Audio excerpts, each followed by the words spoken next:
who is called Asio Florence. Asio Florence, please join me. Jebuvuddeko ekibiina ki NUP kyayanjula Florence Asio nga yali agenda okukikwatira bendera mu kalulu k'omubaka omukyalo wa Bukedeya oluvannyuma lw'akakiiko k'ebyokulonda okugaana Masemalion Alupo okuvuganya wanga teyali mwana nzaalwa wa kitundu era nga si gy'alondera. I want to thank God Almighty who has given us this opportunity. Amidst every challenge that NUP has faced in Bukedeya, amidst the frustrations that they have given to our sister Mercy, I am here to stand. I am not worried. Ng'okusunsula banaavuganya ku kifo kino kutuuse, mu ngeri yalwawo okutegeerekeka, Florence Asio yabulawo n'atalabikako mu kifo awasunsulibwa ekyawaliriza akakiiko k'ebyokulonda okulangirira Among ng'eyali yafuuse omubaka awatali kusooka kuvuganyizibwa. I declare the said elected and opposed candidate for Bukedeya district, woman representative to parliament, as duly elected and opposed.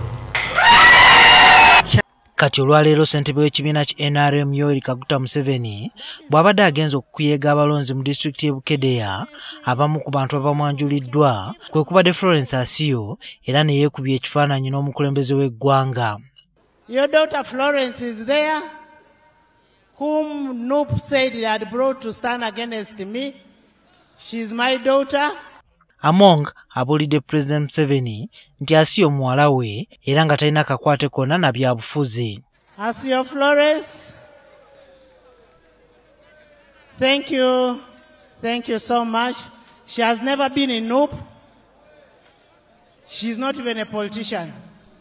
Ng'ayogerako eri enkuyanja y'abantu, Museveni ayambalidde abakulu mu kibiina ki NUP obutamanya bantu baakyo ne batuuka n'okwetunga kwa Asio nga tebategedde. And showing how shallow and bogus NUP is, because the girl I took a picture with is a relative of Anita Among. She's the one they were hoping to stand against Among, because they didn't even know who their members are. Ono omwogezi w'ekibiina ki NUP Joel Ssenyonyi amwanukudde. Nze ndowooza bwe kuba kozesa bigambo byo ebyakozeseza shallow and bogus ebyobusiru naki, nze ndowooza nti ekitali kya magezi ky'ekyomukulembeze okozesa obukujjukujju bwonna okulaba nti abeera unopposed, tayitamu atavuganyiziddwa, n'okozesa obukujjukujju, n'okozesa ssente, n'okozesa okutiisatiisa, n'ojja abantu ku register, so omusi babiri naye basatu ku voters register n'obajjako. Mu ngeri eyo nze ndaba nti ekyo kye kitali kya bwamagezi. Oluvannyuma Museveni abuulidde abantu b'e Bukedeya nga gavumenti ye bw'esobodde okuteekawo emirembe nga yakoma ku bubbi bw'ente n'entale zitatadde, nga kino kivuddeko n'abantu mu nsi endala okunoonya kuno obubuddamu. There are guns and wars in South Sudan, in Congo, sometimes on the Kenya side, but when they come here, we deal with them promptly and they can't disturb us.